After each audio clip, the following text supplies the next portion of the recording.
আজকে আমার লেকচারের টপিক হলো reproduction and pollination system in crop plants.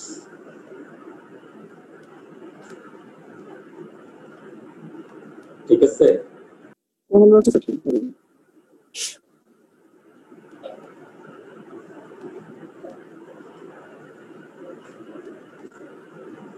এই হলো আজকে লেকচার টপিক। ওকে, আমরা প্রথম ক্লাসে প্ল্যান্ট ব্রিডিং নিয়ে ডিসকাস করতেছিলাম। হোয়াট ইজ প্ল্যান্ট ব্রিডিং, এই ডেফিনেশনটাই আমি প্রথম ক্লাসে একটু আলোচনা করছিলাম। প্ল্যান্ট ব্রিডিং আর প্ল্যান্ট ইমপ্রুভমেন্ট, ক্রপকে ইমপ্রুভমেন্ট করতে গেলে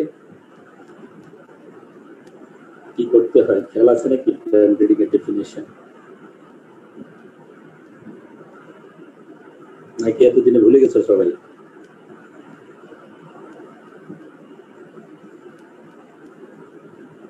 হ্যালো, অনেক কিছুই তো ভুলেই গেছি, কতদিন ধরে পড়াশোনা থেকে দূরে।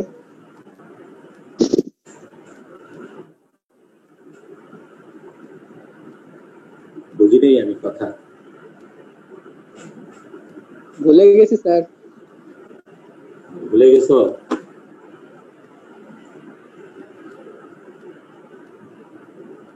ভুলে গেলে একটা পুরাতন খাতাটা খুলে সামনে রাখো না, তাহলে তো হলো। পুরাতন ক্লাস, আগের ক্লাসটা। ওকে, আমরা reproduction and pollination in crop plants একটু ডিসকাস করি। What is reproduction?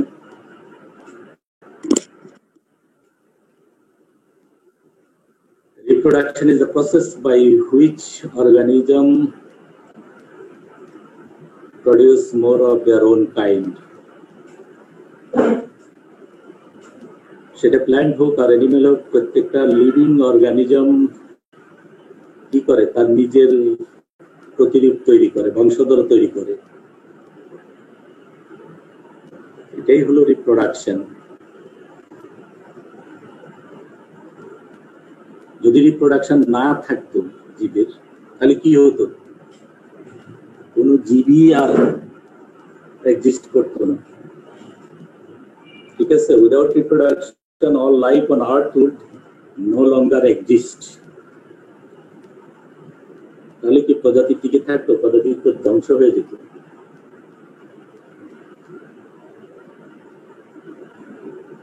Okay, very simple reproduction.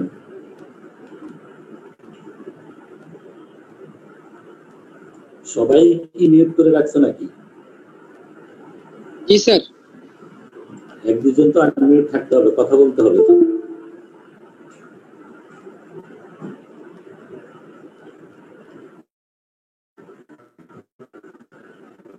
দেখা যাচ্ছে স্লাইডটা? জি স্যার, দেখা যাচ্ছে। জি স্যার, যাচ্ছে স্যার। কিসের স্লাইড? এটা হিউম্যান লাইফ সাইকেল। ঠিক আছে? স্টার্ট ফার্টিলাইজড এগ থেকে ধীরে ধীরে ডেভেলপ হচ্ছে অ্যাডোলেসেন্স হচ্ছে, আবার রিপ্রোডাকশনে যাচ্ছে, রিপ্রোডাকশন কমপ্লিট করে আবার এদিকে কোথায় যাচ্ছে? শেষ, ডেথ। তো আমরা তো প্ল্যান্ট ব্রিডিং করতেছি, আমরা অ্যানিমেল ব্রিডিং করতেছি না। ঠিক আছে? একটা জিনিস মাথায় রাখতে হবে, আমাদের কোর্স টাইটেল হলো প্ল্যান্ট ব্রিডিং।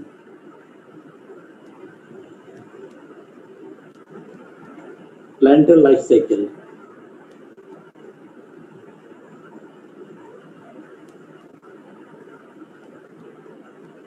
ওকে, সিড থেকে ধীরে ধীরে সিডলিং হচ্ছে, ম্যাচিউর প্ল্যান্ট হচ্ছে, সেখান থেকে আবার কি হচ্ছে? ফুল হচ্ছে, ফুলের মধ্যে সেখানে বীজ হচ্ছে, সেই বীজ থেকে আবার নতুন প্ল্যান্ট জন্ম নিচ্ছে। এই প্ল্যান্ট একসময় কি হবে? শেষ হয়ে যাবে। সেই সিড থেকে আবার নতুন গাছ হবে। সাইক্লিক অর্ডারে চলতেছে প্ল্যান্টের লাইফ সাইকেল। ক্লিয়ার? বুঝা যাচ্ছে আমার কথা? জি স্যার। এটা হলো অ্যানিমেল লাইফ সাইকেল। মানুষকে দিয়ে দিলাম, মানুষকে দিয়ে দেখানো হলো আর কি। আর ওয়ার্ল্ডে তো দুইটা সাইড আছে, একটা হলো প্ল্যান্ট আর একটা হলো অ্যানিমেল। অ্যানিমেলের লাইফ সাইকেলটা খুব জটিল না। আমরা অ্যানিমেল ব্রিডিং করতেছি না, একটা জিনিস মাথায় রাখতে হবে, animal all animal sexually reproduce করে, বাট প্ল্যান্টের ক্ষেত্রে তাদের রিপ্রোডাকশন শুধুমাত্র সেক্সুয়াল হইতে হয় না, অ্যাসেক্সুয়াল হইতে হয়, এবং এর মধ্যে অনেক ডাইভার্সিটি আছে, যার কারণে প্ল্যান্টের রিপ্রোডাকশন পলিনেশন মেকানিজম গুলা প্ল্যান্ট ব্রিডিং এ ঢোকার আগে একটু জানা থাকতে হয়। ক্লিয়ার? মোড অফ রিপ্রোডাকশন যদি আমি বলি এটা হলো কন্টিনিউটি অফ লাইফ। রিপ্রোডাকশন না থাকলে লাইফের কন্টিনিউটি থাকে না, কোন লিভিং অর্গানিজম আর এক্সিস্ট করবে না রিপ্রোডাকশন না থাকে। আরেক কথায় কন্টিনিউটি অফ লাইফ বলা হয়। প্ল্যান্টের ক্ষেত্রে রিপ্রোডাকশন মেইনলি দুই ভাগে ভাগ করা যায়, broad sense, sexual reproduction, asexual reproduction. Sexual রিপ্রোডাকশনকে আমরা এম্পিমিক্সিস বলা হয়, sorry, sexual reproduction amphimixis. Asexual রিপ্রোডাকশনের আবার দুইটা ভাগ আছে, একটা হলো ভেজিটেটিভ আর একটা হলো অ্যাপোমিক্সিস। ক্লিয়ার? তোমরা কি লিখতেছো? তোমাদের কি সময় দিতে হবে নাকি একটু? না স্যার, না স্যার, কোনো লেখালেখি নাই, জাস্ট দেখতেছো? স্যার লিখতেছি। লিখতেছি স্যার, অল্প কিছু। একটু সংক্ষেপে হলেও একটু লেখার চেষ্টা করিও। তারপরে তুমি, যেহেতু এখন পরিবেশ পরিস্থিতি স্বাভাবিক নয়, তোমাদেরকে আমরা চাইলেই আর বিস্তারিত হেল্প করতে পারবো না। এটা একটু নোট করে নিলে তুমি বইতে এগুলো একটু খুঁজে পাবা, সব হেল্প নিতে পারবা বই থেকে। কিন্তু পয়েন্ট গুলো তোমার খাতায়, ক্লাস খাতায় একটু থাকতে হবে, তাহলে বুঝতে পারবা কোন পয়েন্টটা আলাপ আলোচনা হয়েছে, ক্লাসটা হয়েছে। ঠিক আছে, নেক্সট চলে যাচ্ছি।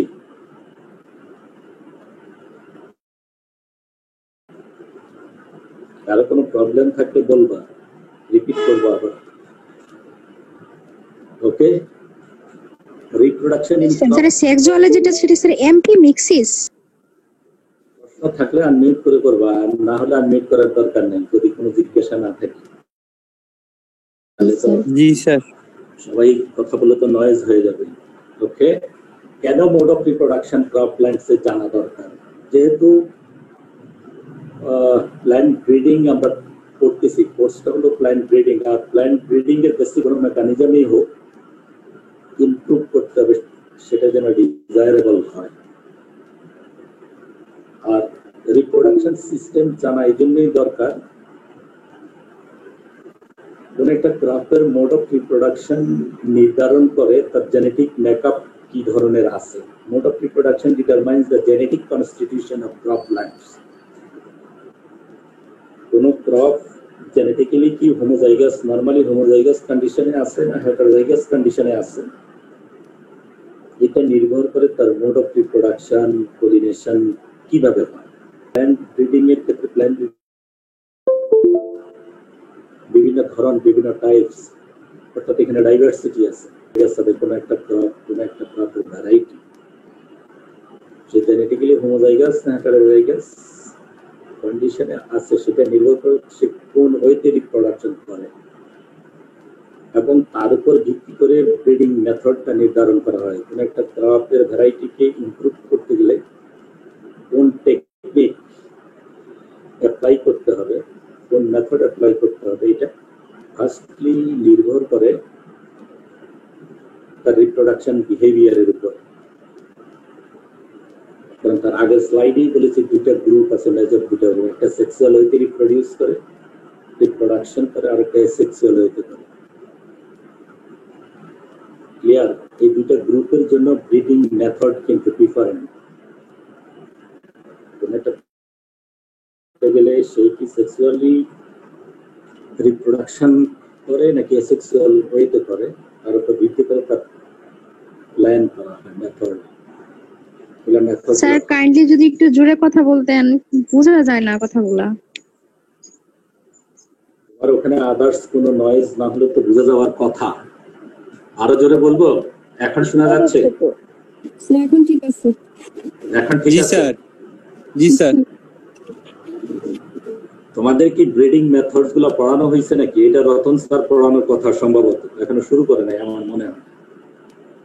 Breeding methods of crop plants, যে সমস্ত ক্রপ সেক্সুয়ালি রিপ্রোডিউস করে, যেমন রাইস, হুইট, মেজ, এদের এক ধরনের ইমপ্রুভমেন্ট মেথড। আর যারা অ্যাসেক্সুয়ালি রিপ্রোডিউস করে ওদের মেথড, ওদেরকে ডেভেলপ করতে গেলে ওদের মেথড গুলা ভিন্ন। ঠিক আছে, এই জন্য এগুলা নলেজ গুলা একটু বা এগুলো knowledge of the mode of reproduction of croplands is important for plant breeding program. কোন ক্রপের প্ল্যান্টের ব্রিডিং প্রোগ্রাম হাতে নেওয়ার আগে এগুলা মাথায় রাখতে হবে, সে কোন ওয়েতে রিপ্রোডাকশন করে। সব ক্রপের জন্য একই মেথড প্রযোজ্য নয়, এটা মাথায় রাখতে হবে। এগুলা ডিটেলস তোমাদেরকে পড়ানো হবে। ওকে, চেঞ্জ করলাম। সেক্সুয়াল রিপ্রোডাকশনে আগে আমি একটু ডিসকাস করে পরে সেক্সুয়াল রিপ্রোডাকশনে যাব। সেক্সুয়াল রিপ্রোডাকশন কোনটা? যেখানে মেল ফিমেল দুইটা প্যারেন্টের দরকার হয় না, সিঙ্গেল প্যারেন্ট থেকে সে তার নেক্সট জেনারেশন তৈরি করতে পারে। requires only one parent and the offsprings are an exact copy of the parent, যেটাকে ক্লোন বলা হয়। ঠিক আছে, এখানে মেল ফিমেলের দরকার হয় না।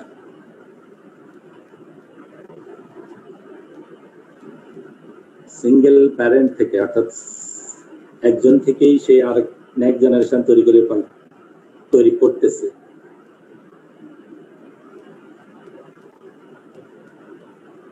এটাকে ব্রিডিং এর ভাষায় ক্লোন বলা হয়। ক্লোন মানে সেলকে বাইপাস করে। অ্যানিমেলের ক্ষেত্রে করা যাবে কিনা সেটা?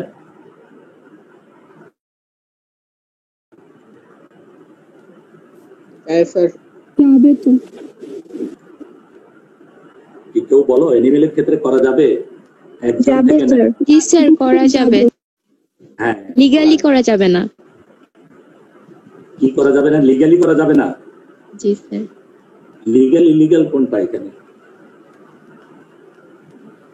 এনিমেলের ক্ষেত্রে করা যাবে, মানুষের ক্ষেত্রে যাবে না। স্যার এটার জন্য গভর্নমেন্ট পারমিশন নেই। সবার ক্ষেত্রে করা যাবে, কেন ইলিগ্যাল হবে? এটা তো আইনের বিষয়ে চলে গেল। ও আইনি বিষয় নিয়ে কথা বলতেছো। লিগ্যালিটি, ইয়েস, লিগ্যালিটি একটা প্রবলেম। আমি বলছি ইলিগ্যাল বলতে আবার কি তোমরা মিন করতেছো আমিও বুঝলাম। যেটা ভেড়া থেকে করছে, একটা ভেড়া থেকে ক্লোন করে তার সেল থেকে আরেকটা ভেড়ার বাচ্চা তৈরি করে ফেলছে। ক্লোনিং মানুষ থেকেও করা যাবে, যেহেতু অ্যানিমেল, মানুষ তো অ্যানিমেলের মধ্যেই পড়ে নাকি? সমস্যা হলে এটা করবে না কেউ দুনিয়া। আর ক্লোনিং হলো কি, এদের মধ্যে কোনো ভেরিয়েশন নেই। একজন থেকে সেল নিয়ে ক্লোন করলে অবিকল তার মতোই হবে, নো ভেরিয়েশন। প্ল্যান্টের ক্ষেত্রেও একই অবস্থা। একটা প্যারেন্টের যে কোনো স্যার একটা প্রশ্ন ছিল। একটা প্ল্যান্টের যে কোনো পার্ট থেকে যদি নেক্সট জেনারেশন তৈরি করা হয় তাহলে কোনো ভেরিয়েশন হবে না, এক্সাক্ট কপি হবে তার মাদার প্ল্যান্টের, যেটাকে ক্লোন বলা হয়। জাস্ট লাইক দিস, সবগুলা গাছের চারার চেহারা একরকম, এখানে কোনো ভেরিয়েশন হয় না। প্রশ্ন নিচ্ছি আমি কয়েক সেকেন্ড পর। Organism that produce sexually cannot develop, অর্থাৎ ভেরিয়েশন তৈরি হয় না, because they are copying of the original organism exactly. ঠিক আছে, যেগুলো তোমরা হর্টিকালচারে তোমাদেরকে পড়ানো হয়, vegetative propagation, cutting, grafting, layering, এগুলো পড়ছো না তোমরা? জি স্যার। জি স্যার। ওখানে কোনো ভেরিয়েশন, ওটাই হলো ক্লোনিং। বলো এখন কার প্রশ্ন ছিল?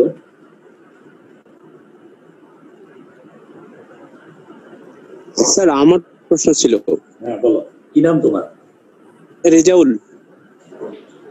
রেজাউল, স্যার, বলো। ক্লোনিং করার ক্ষেত্রে এটা নিয়ে প্রশ্ন ছিল, সেটা হচ্ছে যে ক্লোনিং করার সময় যার ক্লোন করা হবে অর্থাৎ এক্সাক্ট কপি তৈরি করা হবে, তার যে নিউক্লিয়াসটি আছে সেই নিউক্লিয়াসটি একটা ডিম্বাণুর মধ্যে প্রতিস্থাপন করা হয়। কিন্তু এখন আমার প্রশ্নটা হচ্ছে যে কিছু মানে নিউক্লিয়ার ডিএনএর বাইরেও কিছু, তো এই মাইটোকন্ড্রিয়াল ডিএনএ গুলো পরবর্তীতে যে ক্লোন কপিটা তৈরি করা হবে তার কোনো ক্যারেক্টারের পরিবর্তন করতে পারে কিনা? আমরা তো ক্যারেক্টার পরিবর্তন করা না করে যত দুইজনের থেকে আসতেছে না, যে কোনো একজন থেকে সেল নেওয়া হচ্ছে। যেমন ভেড়ার ক্ষেত্রে এখানে একটা ফিমেল ভেড়ার থেকে সেলটা নেওয়া হচ্ছে, অতএব মাইটোকন্ড্রিয়াল যেগুলো আছে ওগুলো তো থেকেই যাবে। এখানে তো বাইরে থেকে কোনো সেলকে ইনসার্ট করা হচ্ছে না, বা এখান থেকে কোনো সেল বাইরের কোনো আরেকটা ভেড়ার সেলের সাথে কোনো মিলন ঘটানো হচ্ছে না, ওটা তো থেকেই যাবে। সেলটা তার বডি থেকে নেওয়া হবে এমন কি? মানে আমি যতদূর জানতাম সেটা হচ্ছে যে নিউক্লিয়াসটা নেওয়া হবে, তার তার বডি থেকে নিউক্লিয়াসটা নেওয়া হবে, একটা সেল থেকে নিউক্লিয়াসটা নিয়ে একটা ডিম্বাণুর মধ্যে প্রতিস্থাপন করা হবে। সেই অর্গান, সেই প্যারেন্টের, সেই ফিমেলের ডিম্বাণুর মধ্যেই তো আবার প্লেস করা হবে। জি স্যার, এটাই আমার খটকা ছিল যে আসলে ডিম্বাণুটা কার হবে। ওই ফিমেলটা থেকে যদি ডিম্বাণু নেওয়া হয় তাহলে তো আর প্রশ্ন থাকে না। ডিম্বাণু তো নাও, ডিম্বাণু বলতে ওখানে তোমার বডি থেকে সেল নিয়ে সেলের ক্রোমোজোম গুলাকে সেপারেট করে দুইটা ভাগে ভাগ করা আছে, কারণ প্রত্যেকটা সেলের মধ্যে ক্রোমোজোম তো মেল ফিমেল থেকে আসছে।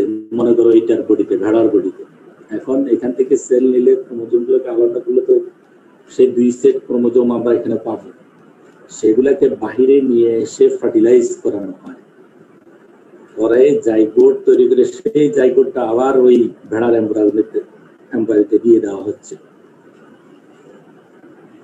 ঠিক আছে স্যার, বুঝতে পারছি স্যার। তো এটা এনিমেল ব্রিডিং। মেলের ক্ষেত্রে কি হবে স্যার? মেলের ক্ষেত্রে তো তোমার সে তো ভেড়াটা যদি মেল হয়, মেলের ক্ষেত্রে তো সে রিসিভ করতে পারবে না, তাকে তো একটা ফিমেল ভেড়ার ওভারিতে ট্রান্সফার করতে হবে ওই জাইগোটকে।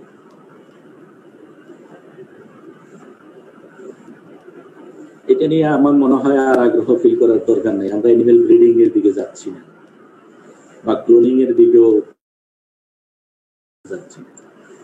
ওকে, সেক্সুয়াল এবং অ্যাসেক্সুয়াল প্রপাগেশন বা রিপ্রোডাকশন যাই বলি না কেন, জাস্ট কয়েকটা পার্থক্য দিয়ে দিলাম এখানে। সেক্সুয়াল রিপ্রোডাকশনে যেখানে and spores are mainly used. Asexually, plant parts like root, stem, leaves are used. Sexual reproduction is genetic recombination হয়, asexual কোনো recombination হয় না, single parent থেকে হয়, next generation. Plant produce are not identical to parent. Sexual reproduction হইতে যেগুলো তৈরি হয় সেটা প্যারেন্টের মতো আইডেন্টিক্যাল হবে না, ভেরিয়েশন তৈরি হবে, যেহেতু জেনেটিক রিকম্বিনেশন। সেক্সুয়াল ওয়েতে এক্স্যাক্টলি কপি হবে তার প্যারেন্টের মতো, যে প্ল্যান্ট থেকে করা হচ্ছে, no variation. Clear? Very simple.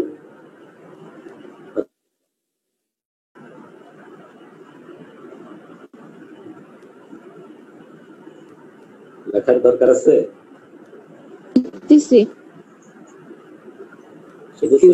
নিলেই তো হয়। সেক্সুয়াল রিপ্রোডাকশন, সেক্সুয়াল রিপ্রোডাকশন লিখে রাখো, পয়েন্ট বই কাটাকাটি করবে, আরো পয়েন্ট পাবে। পরীক্ষায় থাকলে পয়েন্ট আরো বাড়াই দিতে হবে, এত কম দিলে হবে না। তার মানে বইয়ের ধারে কাছে যাও না তোমরা। নেক্সট, একই জিনিসকে আবার একটু কম্পেয়ার করে দিলাম। দেখো, অ্যাসেক্সুয়াল রিপ্রোডাকশনের কিছু অ্যাডভান্টেজ আছে, ডিসঅ্যাডভান্টেজ আছে, সেক্সুয়াল রিপ্রোডাকশনেরও সুবিধা অসুবিধা দুটোই আছে। এগুলো সবগুলাই ব্রিডারের মাথায় রাখতে হয় আসলে। সেক্সুয়াল রিপ্রোডাকশনের সুবিধা কি অনলি ওয়ান প্যারেন্ট দরকার হয় এবং রেপিড তৈরি করা যায় যদি ফেভারেবল এনভায়রনমেন্ট থাকে রেপিড মাল্টিপ্লাই করা যায় রেপিড কলোনাইজেশন করা যায় ডিসঅ্যাডভান্টেজ হলো কোনো ভেরিয়েশন তৈরি হয় না কোনো চেঞ্জ আনা যায় না ঠিক আছে এটা হলো অসুবিধা কারণ ভেরিয়েশন না হলে তো ব্রিডিং সাকসেসফুল হবে না ব্রিডিং সাকসেসফুল করতে গেলে পপুলেশনের মধ্যে ভেরিয়েশন থাকতে হবে ভেরিয়েবল পপুলেশন থাকতে হবে নাহলে ইমপ্রুভ করা যাবে না সেক্সুয়ালের রিপ্রোডাকশনের অ্যাডভান্টেজ হলো ভেরিয়েশন তৈরি হয় নতুন নতুন ক্যারেক্টার বেরিয়ে আসে এখান থেকে বাছাই করা যায় সিলেকশন করা যায় variation so new features of organisms may allow adaptation to new variation তৈরি হলেই সেখান থেকে বাছাই করে কাঙ্ক্ষিত বৈশিষ্ট্য সম্পন্ন প্ল্যান্ট বাছাই করা যায় অসুবিধা হলো টু প্যারেন্ট দরকার হয় ফার্টিলাইজেশন পলিনেশন দরকার হয় অনেক সময় হার্মফুল ক্যারেক্টার ফেনোটাইপিক্যালি এক্সপ্রেস হয়ে যায় ঠিক আছে দুই ধরনের রিপ্রোডাকশনের কিছু অ্যাডভান্টেজ কিছু ডিসঅ্যাডভান্টেজ আছে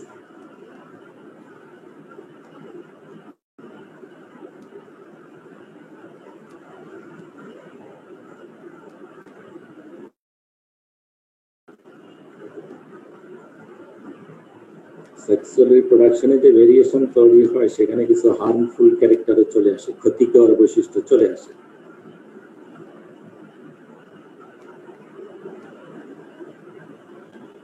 ওকে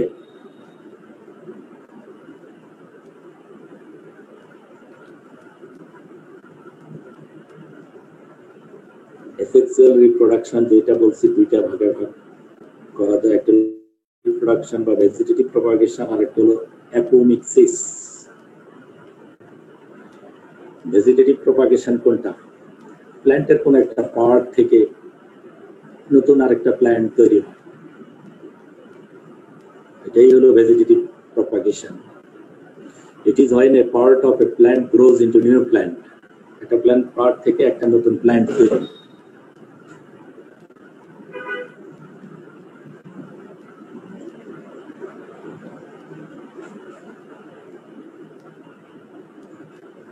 Vegetative propagation can occur naturally or artificially, unnaturally যেটা ন্যাচারাল হয়তো হয় আর্টিফিশিয়ালিও করা যায় ন্যাচারাল ভেজিটেটিভ প্রপাগেশন রানার রাইজোমস বাল্বস এগুলো সম্পর্কে তোমাদের ধারণা আছে বিভিন্ন লেভেলেই এগুলো সম্পর্কে ডিসকাস করা হয় বিশেষ করে আমার মনে হয় হর্টিকালচারে এগুলো সম্পর্কে পড়ানো হয় আর্টিফিশিয়াল ভেজিটেটিভ যেটা কাটিং গ্রাফটিং লেয়ারিং এই প্রপাগেশন গুলো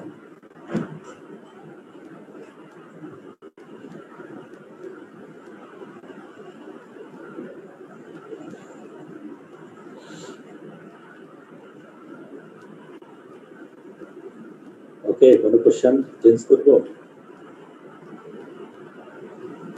ফাইন স্যার আমাকে দেখা যাচ্ছে নাকি জি স্যার আমি তো আমাকে দেখতেছি না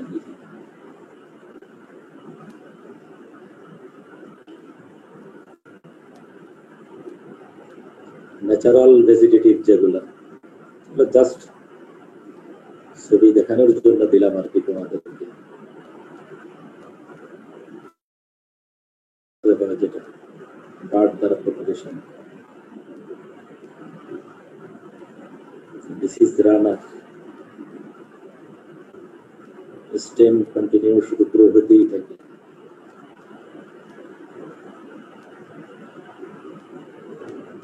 এবং রানার থেকে নতুন প্ল্যান্ট তৈরি হয়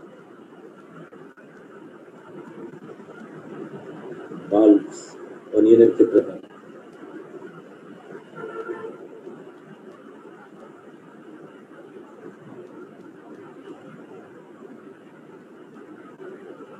আবার এটা দেখাচ্ছি টিউবার, পটাটো টিউবার। আবার হলো যে রাইজোমস।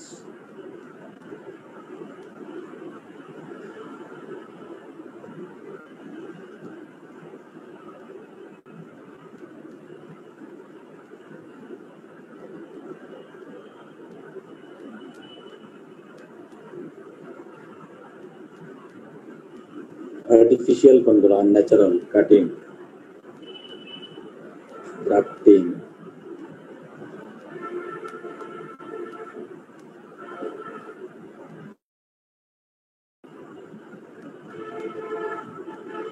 কাটিং, গ্রাফটিং, লেয়ারিংটা এখানে দেইনি। যাই হোক, এগুলো হলো আর্টিফিশিয়াল। ঠিক আছে। অ্যাপোমিক্সিস কোনটা? যেটা এসেক্সুয়াল প্রপাগেশনের আরেকটা part. Seeds are formed but the embryo developed without fertilization. এটাই হলো অ্যাপোমিক্সিস। অ্যাপোমিক্সিস আর এমপিমিক্সিসের ডিফারেন্সটা বোঝা গেছে? এমপিমিক্সিস হলো মেল ফিমেল ফিউশন হয়, অ্যাপোমিক্সিসে উইদাউট ফার্টিলাইজেশন বা ফিউশনে সিড তৈরি হয়ে যায়, যেটাকে আবার তিনটা ভাগে ভাগ করা যায়। স্যার একটু জোরে বললে ভালো হয়। বুঝতে বললেন শুনতে পাচ্ছি না। স্লাইড দেখা যাচ্ছে কিনা বলো? স্লাইডটা দেখা যাচ্ছে স্যার। অ্যাপোমিক্সিস হলো সিড তৈরি হবে উইদাউট ফার্টিলাইজেশন। আমরা জানি যে সিড তৈরি হয় ফার্টিলাইজেশন থেকে। মেল ফিমেল গ্যামেট ফার্টিলাইজ হবে, সিড ডেভেলপ হবে। আর উইদাউট ফার্টিলাইজেশনে যদি সিড ডেভেলপ হয়ে যায়, এটাই হলো অ্যাপোমিক্সিস। অ্যাপোমিক্সিসের আবার তিনটা ভাগ আছে: অ্যাপোগ্যামি এন্ড পার্থেনোজেনেসিস। এমব্রায়ো ডেভেলপ হবে কোন অংশ থেকে, ওভারির কোন জায়গার সেল থেকে এমব্রায়ো ডেভেলপ হয় তার উপর ভিত্তি করে অ্যাপোমিক্সিসকে তিনটা ভাগে ভাগ করা যায়: অ্যাপোস্পোরি, অ্যাপোগ্যামি এন্ড পার্থেনোজেনেসিস। এটা শুধুমাত্র ওই যেখানে পয়েন্টগুলা স্লাইডে দেওয়া আছে, এগুলা এর থেকে ডিটেলস আর পড়ার দরকার নেই। এর জন্য শুধু একটু জানা থাকে তোমাদের হোয়াট ইজ অ্যাপোমিক্সিস। ঠিক আছে, এটা আমরা ডিটেলসে যাব না। ফাইনালি আসলো সিগনিফিকেন্স অফ ভেজিটেটিভ রিপ্রোডাকশন। এটার গুরুত্ব কি? প্ল্যান্ট ব্রিডিং এ ভেজিটেটিভ রিপ্রোডাকশনের আর সেক্সুয়াল রিপ্রোডাকশনের গুরুত্ব কোথায় আছে? Vegetative reproduction unique possibilities in breeding.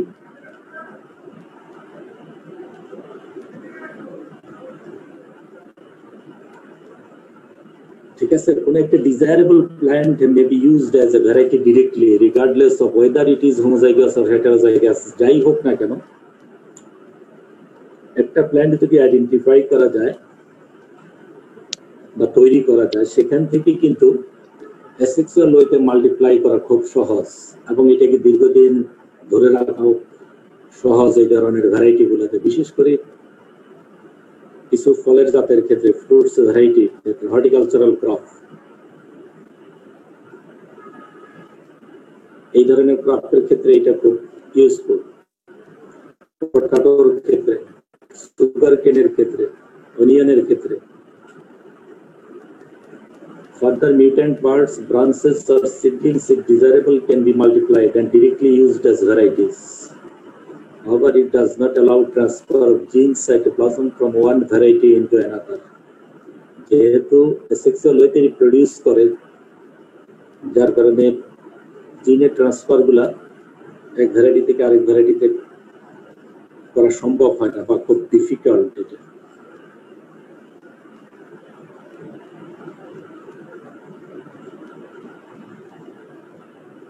Clear? পরীক্ষায় অনেক সময় ছোট প্রশ্ন বা 2-3 significance of vegetative reproduction.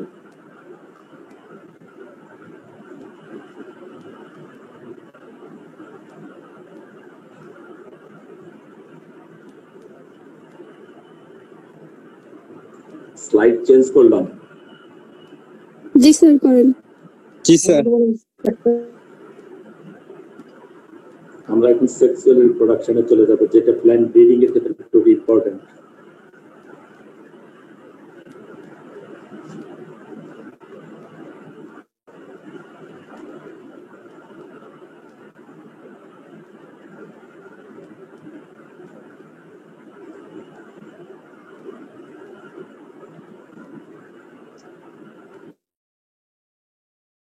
Wait এক মিনিট।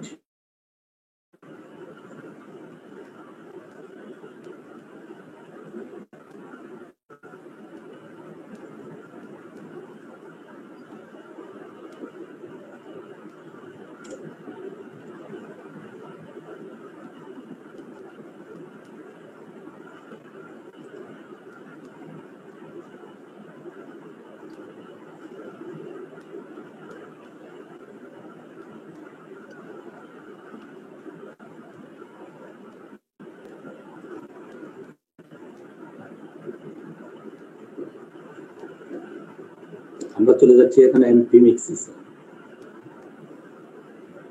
Sexual reproduction.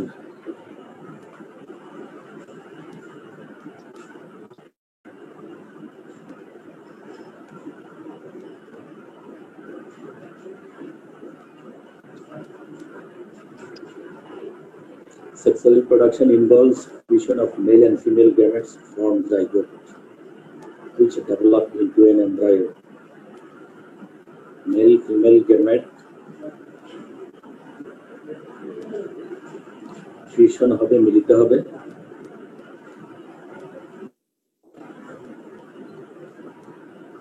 এবং সেখান থেকে মিলিত হওয়ার পরে যেটা তৈরি হবে সেটা হলো জাইগোট।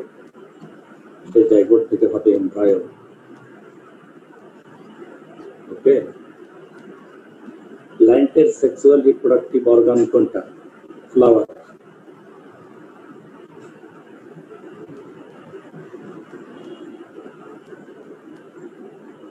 যেখানে এগ এন্ড স্পার্ম তৈরি হয়, বা মেল গ্যামেট আর ফিমেল গ্যামেট তৈরি হয় ফুলের মধ্যে। মেল ফিমেল গ্যামেট ফার্টিলাইজেশন করে ফুলের ভিতরে, ইনসাইড দ্য ফ্লাওয়ার। এগুলো বেসিক কথাবার্তা।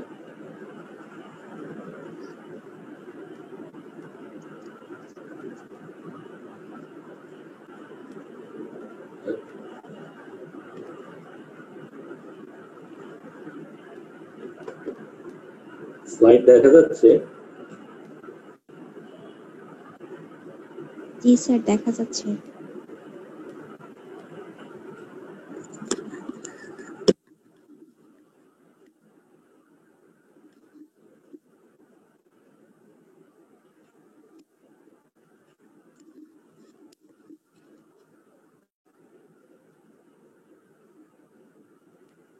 একটা ফুলের বিভিন্ন অংশ দেখানো আছে এখানে।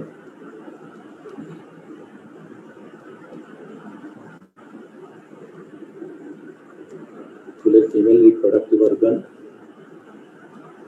যেটাকে পিস্টিল বলে। পিস্টিলের টপের অংশটা হলো স্টিগমা, মাঝখানে তন্ত্রটা স্টাইল, আর নিচে যেটা থাকে সেটা হলো ওভারি।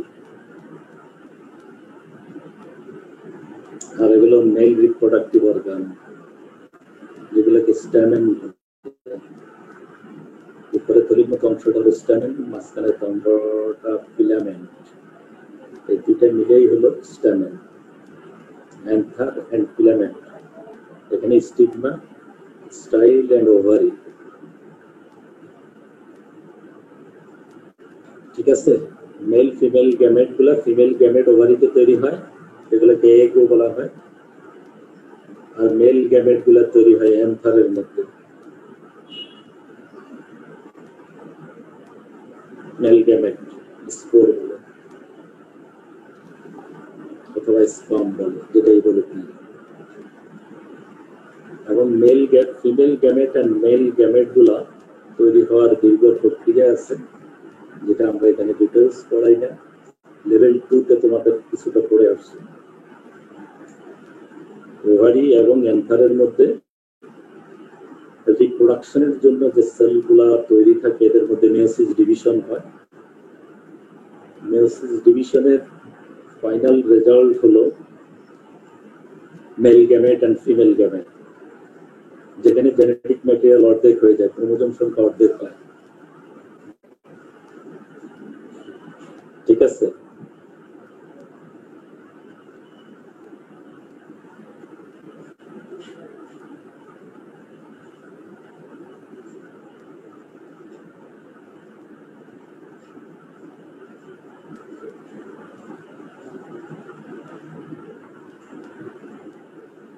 মেল ফিমেল গ্যামেট তৈরি হবে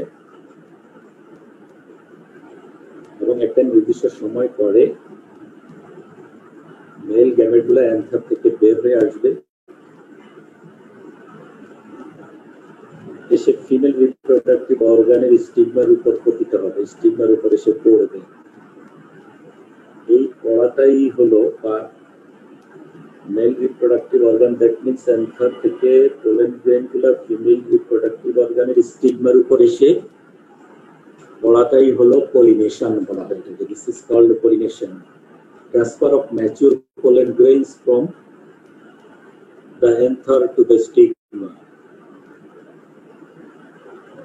This is called pollination. Pollination এর অনেকগুলো ক্যারিয়ার আছে। বাতাসের মাধ্যমে পলিনেশন হতে পারে, ইনসেক্টের মাধ্যমে হতে পারে, বার্ড বা অন্য কোনো প্রাণীর মাধ্যমেও হতে পারে, অথবা কোনো বাহক ছাড়াও পলিনেশন হতে পারে। কোনো বাহকের দরকার নাই, এমন ফ্লাওয়ার আছে যেখানে পলিনেশন হচ্ছে উইদাউট এনি ক্যারিয়ার। এই জন্য আমি আগেই বলেছি প্ল্যান্ট রিপ্রোডাকশনের ক্ষেত্রে ডাইভার্সিটি আছে অনেক, যেটা ফিমেল যেটা অ্যানিমেল রিপ্রোডাকশনের ক্ষেত্রে নেই, অত ডাইভার্সিটি নেই। Any question? কারণ আমি চলে গেলাম।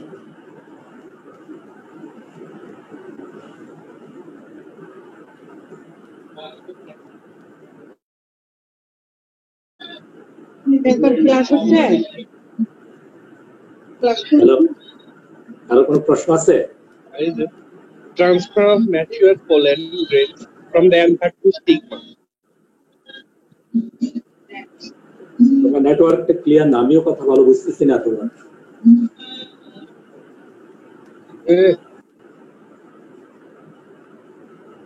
ঠিক আছে, যে সমস্ত ক্রপের ফিমেল রিপ্রোডাক্টিভ অর্গানটা আগে ম্যাচিউর হয় এটাকে বলা হয় প্রোটোগাইনাস ক্রপ, প্রোটোগাইনি বলা হয় কন্ডিশন। পিস্টিলস ম্যাচিউর বিফোর স্ট্যামেন্স, তো বাজরার ক্ষেত্রে ঘটনা ঘটে। প্রোটেন্ড্রি হলো যদি মেল রিপ্রোডাক্টিভ অর্গানটা আগে ম্যাচিউর হয় ফিমেল রিপ্রোডাক্টিভ অর্গানের, যেটা প্রোটেন্ড্রি সুপারভিটসে হয়, মেইজের ক্ষেত্রেও হয়। তবে মেইজের ক্ষেত্রে ঘটনাটা ঘটে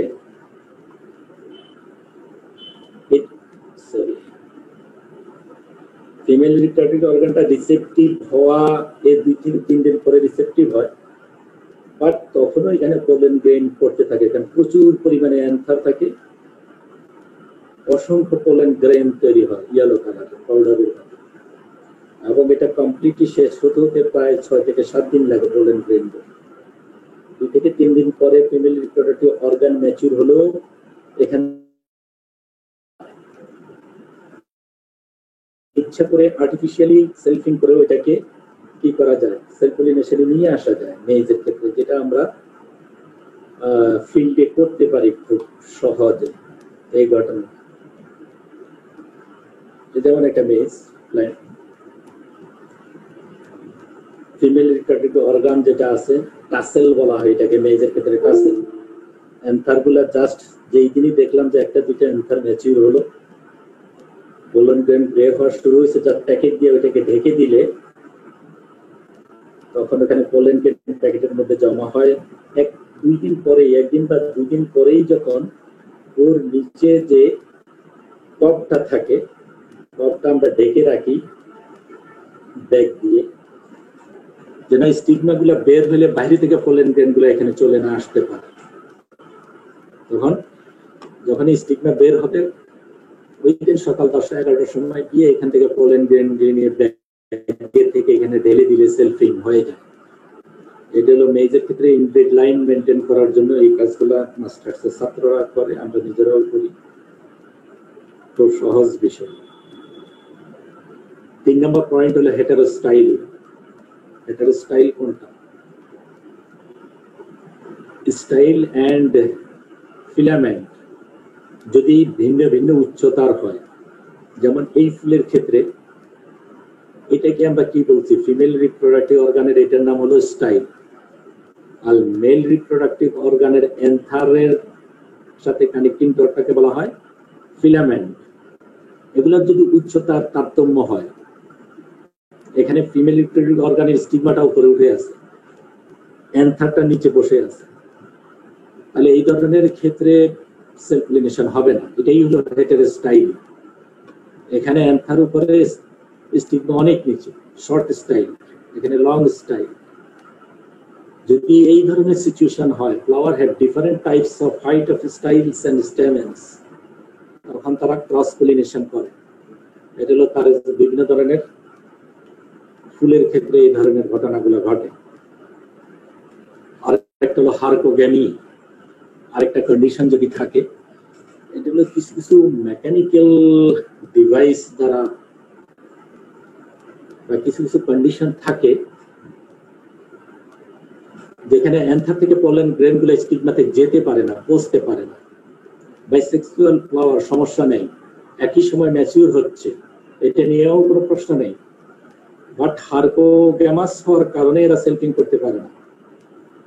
They are mechanical devices that prevent self-pollination and favor cross-pollination even in homogamous flower.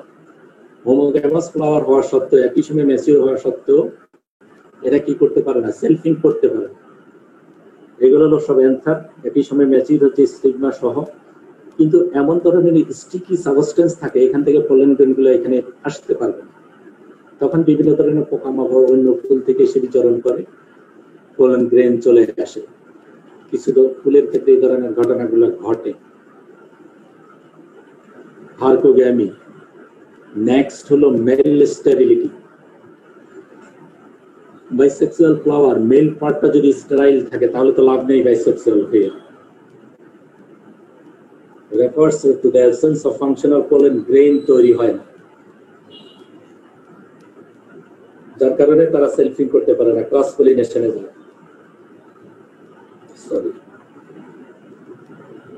Self incompatibility আরেকটা কন্ডিশন।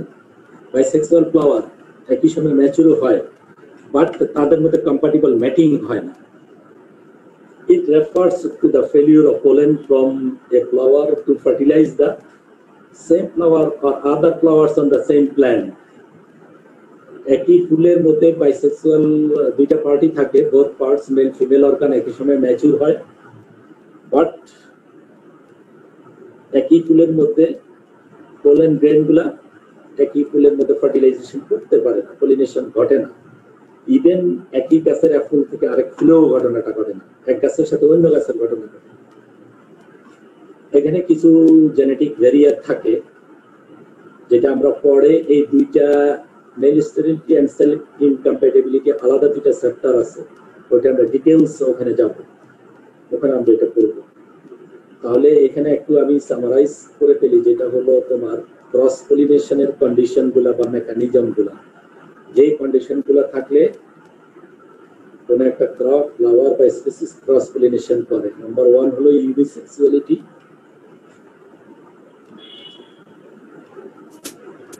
আরেকটা হলো ডাইকোগ্যামি, ভিন্ন ভিন্ন সময় ম্যাচুর হচ্ছে বাইসেক্সুয়াল ফ্লাওয়ার হলেও। নেক্সট পয়েন্ট হলো যদি হেটারো স্টাইলি থাকে, হার্কোগ্যামাস হয়, মেল স্টেরিলিটি থাকে, সেলফ ইনকম্প্যাটিবিলিটি থাকে। এই কন্ডিশন গুলা হলে সে ক্রস পলিনেশনকে প্রমোট করে, ক্রস পলিনেশন হতে সে উৎসাহ করে। ঠিক আছে, এর ভিতরে কারো কোনো কোশ্চেন থাকলে বলো, আমি শেষ করে দিচ্ছি উইদিন 5 মিনিটস।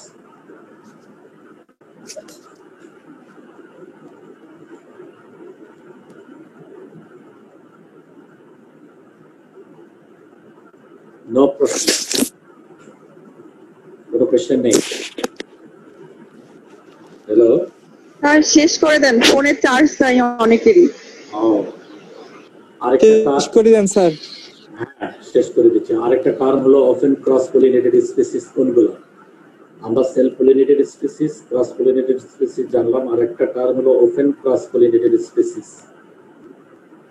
অনেক ক্রপ আছে যে সমস্ত crop self pollination but cross pollination certain percentage হয়, যেটা আমি বললাম রাইসের ক্ষেত্রে বিলো 5%, 2%, 3% হতে পারে।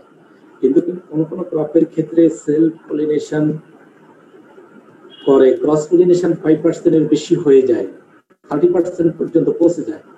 এই ধরনের স্পেসিস গুলাকে বলা হয় ওপেন ক্রস পলিনেটেড স্পেসিস। অর্থাৎ এরা সেলফিং এ করে, ক্রসিং এ করে, সবই করতে পারে, সবকিছুতেই পারদর্শী এরা।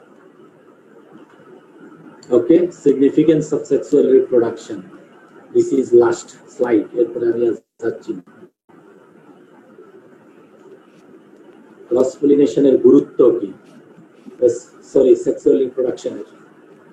Sexual reproduction makes it possible to combine genes from 2 or more parents into a single hybrid plant. একটা প্ল্যান্টের মধ্যে আমরা 2 বা 2 এর অধিক প্ল্যান্ট থেকে জিন নিয়ে আসে সমন্বয় ঘটাতে পারি। এটা একটা সুবিধা। Recombination among these genes produces a large number of variation. ঠিক আছে, নেক্সট জেনারেশনে ডিফারেন্ট টাইপস অফ জেনোটাইপ তৈরি হয়, বিশাল আকারে ভেরিয়েশন তৈরি হয়, এবং এটা হলো প্ল্যান্ট ব্রিডিং এর জন্য essential point. This is an essential step in creating genetic variation through hybridization. Almost the entire plant breeding is based on sexual reproduction, even in asexually reproducing species. যে সমস্ত crop species asexual হইতে reproduce করে, ওখানেও বিভিন্ন